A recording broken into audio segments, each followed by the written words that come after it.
Hello everyone, आप सभी का तिलक ट्यूटोरियल में स्वागत है। आइए आज हम लोग पर 10वां क्लास का पहला चैप्टर का प्रश्नावली 1.2 देखते हैं, जिसका 2 क्वेश्चन हम लोगों ने पहले ही कर चुका है। पहला क्वेश्चन जो कि पार्ट 1 का वीडियो में दिया हुआ है, पूरा क्वेश्चन मैंने सॉल्व कर दिया है, और दूसरा क्वेश्चन भी पूरा क्वेश्चन सॉल्व हो चुका है विद प्रूफ के साथ में। ठीक है, अब तीसरा क्वेश्चन आज इस वीडियो में हम लोग पढ़ेंगे, जिसमें दिया है कि अभाज्य गुणनखंड विधि द्वारा निम्नलिखित पूर्णांकों के एचसीएफ और एलसीएम ज्ञात कीजिए। ठीक है, तो इस क्वेश्चन को मैंने कॉपी में यहाँ पर लिख लिया है। ठीक है, यहाँ पर अभाज्य गुणनखंड विधि द्वारा निम्नलिखित पूर्णांकों के एचसीएफ और एलसीएम ज्ञात कीजिए। यहाँ पर 12, 15 और 21 का दिया है। दूसरा नंबर में 17, 23, 29 का दिया है। 18 और तीसरा में 8 और 9 और 25 का दिया है। तो ठीक है, तो पहला क्वेश्चन जो है हम लोग यहाँ पर करते हैं। ठीक है, तो पहला क्वेश्चन यहाँ पर दिया है 12, 15 और 21। तो अभाज्य गुणनखंड विधि के द्वारा ये बोल रहा है कि अभाज्य गुणनखंड विधि, तो अभाज्य गुणनखंड विधि हम लोग से पहले गुणनखंड करते हैं। ठीक है, तो 12 का अगर गुणनखंड करेंगे तो हम लोग क्या लिखेंगे? सबसे छोटा संख्या 2 अभाज्य संख्या है, तो 2 से करते हैं तो क्या हो जाएगा? 2 छक्के 12, फिर इससे फिर 2 से करेंगे, 3 दूने 6, फिर 3 करेंगे तो 3 एकम 3। ठीक है, 15 का उसी तरह करेंगे तो ये हो जाएगा 3 पचे 15। ठीक है, 5 एक अभाज्य संख्या है तो 5 से ही लगेगा। ठीक है, उसी तरह 21 से का करेंगे तो 21 का क्या हो जाएगा? 3 7 21 होता है तो 3 7 7। ठीक है, और 7 से करेंगे। ठीक है, ये सब असेंडिंग ऑर्डर में आपको करना है, मतलब बढ़ते क्रम में। जैसे 3 के बाद 7 आया, 3 के बाद 5 आया, ये बढ़ा हुआ क्रम है। 2 2 फिर 3 आया, तो ये सब बढ़ते हुए क्रम में आपको करना है। ये सब पहले ही बता दिया जा चुका है। ठीक है, अब आइए कि इसको हम लोग सजा के लिखते हैं। अभाज्य गुणनखंड जो होता है उसके द्वारा सजा के लिखना पड़ता है, तो इसको हम लोग लिखेंगे 2 गुना 2 गुना 3। ठीक है, उसी तरह से 15 का हम लोग क्या लिख सकते हैं? 3 गुना 5। ठीक है, और 21 को हम लोग क्या लिख सकते हैं? 3 गुना 7, ये लिखेंगे। ठीक है, तो अब आइए कि 3 गुना 7 लीजिए। अब तीनों में कॉमन क्या है? तो तीनों में एचसीएफ निकालने के लिए, अगर एचसीएफ कहता है निकालने के लिए कि हाईएस्ट कॉमन फैक्टर, तो हाईएस्ट कॉमन फैक्टर किसका? 12, ठीक है, 15 और 21 का, ये तीनों का बोल रहा है यहाँ पर निकालने के लिए। देखिए तीनों का, एक 12, 15 और 21 का एचसीएफ और एलसीएम निकालने बोल रहा है। और कौन सा विधि से? अभाज्य गुणनखंड विधि से। तो अभाज्य गुणनखंड कर दिए हैं। ये सारे के सारे नंबर जो हैं अभाज्य हैं, और गुणनखंड है इसका 12 का गुणनखंड है, तो इसीलिए इसको बोले अभाज्य गुणनखंड विधि। ठीक है, तो एचसीएफ क्या हो जाएगा? तो जो तीनों में कॉमन हो। ठीक है, 12, 15 और 21 में क्या कॉमन है? या उभयनिष्ठ है, तो 3 यहाँ पर देखिए, यहाँ भी 3 है, यहाँ भी 3 है और यहाँ भी 3 है, और कोई चीज़ कॉमन नहीं नज़र आ रहा है, तो ये 3 हो गया आपका एचसीएफ। ठीक है, अब एलसीएम देखिए, एलसीएम। ठीक है, एलसीएम क्या हो जाएगा? 12, 15 और 21 का। 12, 15, 21 का हम लोग जानते हैं कि जितने भी कॉमन है उसको लिखना पड़ता है, जितने जो कॉमन है, और साथ साथ में उन संख्याओं को भी लिखना पड़ता है जो कि अनकॉमन है, और इन सारे संख्याओं को गुना के रूप में लिखना पड़ता है। तो कॉमन क्या है इसमें? 3 ले चुके। बचा क्या मेरे पास में? 2, ऊपर में 2 गुना 2 छूट गया था, ये छूट गया। नीचे में क्या? 3 तो ले चुके हैं एक बार, बाकी बचा क्या? 5। ठीक है, और इसमें क्या बचा?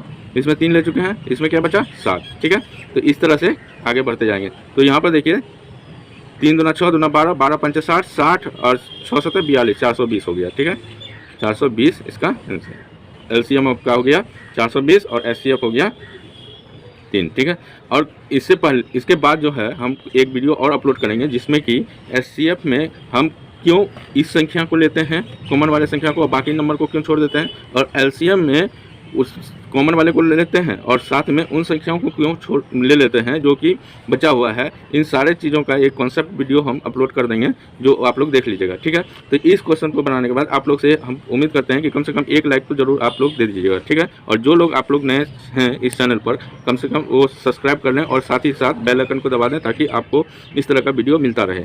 ठीक है, तो अब आइए दूसरे क्वेश्चन पर चलते हैं। दूसरे क्वेश्चन में है आपका कि 17, 23 और 29, 17, 23 और 29, ये क्वेश्चन आपका दिया हुआ है। तो इस क्वेश्चन में आप देखिए कि 17, 23, 29 दिया है, तो ये तीनों के तीनों नंबर किस तरह का है? ये तीनों का तीनों नंबर जो है आपका अभाज्य नंबर है। ठीक है, जो किसी से नहीं कटेगा। इसका फैक्टर जो होगा, या तो सिर्फ ये जो विभाज्य होगा, पहले ये बात बताइए, ये जो अभाज्य संख्या जो होता है वो विभाज्य होता है कौन चीज़ से?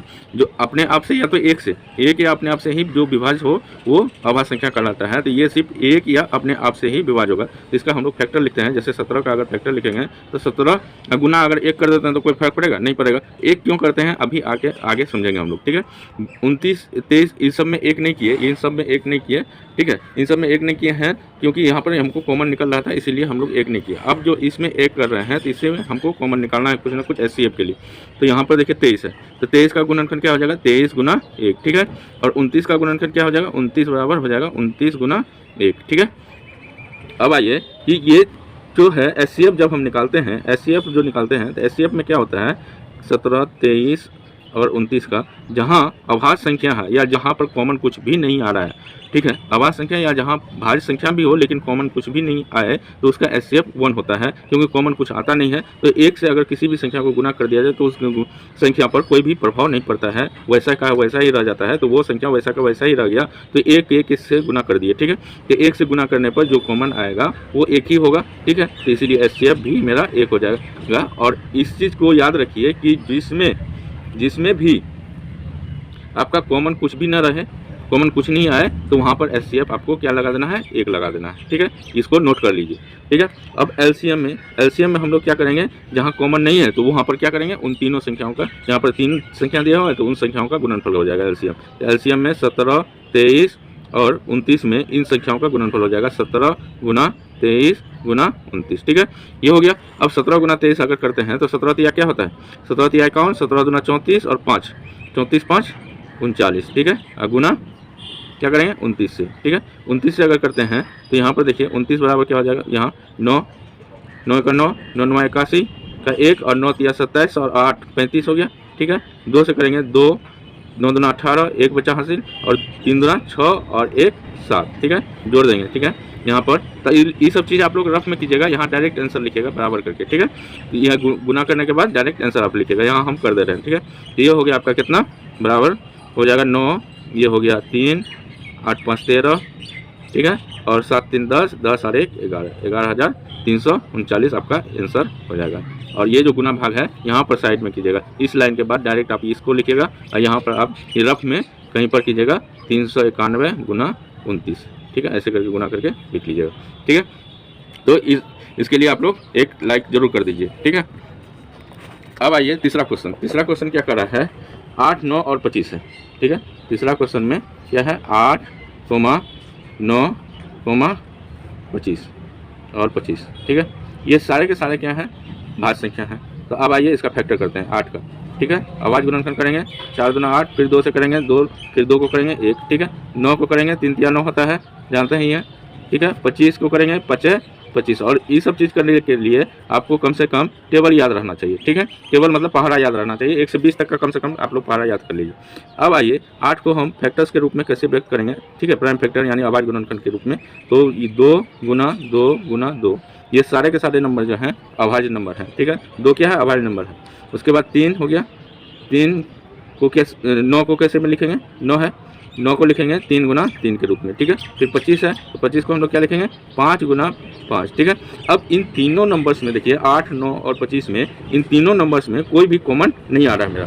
तो एक भी जब कॉमन नहीं आ रहा है तो हम उस समय में क्या करेंगे, तो जब कॉमन नहीं आ रहा है तो हम उस संख्या को 1 से मल्टीप्लाई कर देंगे। और 1 से मल्टीप्लाई क्यों करते हैं HCF निकालने के लिए, और संख्या पर कोई भी प्रभाव नहीं पड़ रहा है, जैसा है संख्या वैसे का वैसा रह जा रहा है। तो इसीलिए हम लोग 1 से गुना कर दिए और HCF निकालने में आसानी हो जाएगा। HCF ऑफ इसका 8, 9 और 25 का, ठीक है।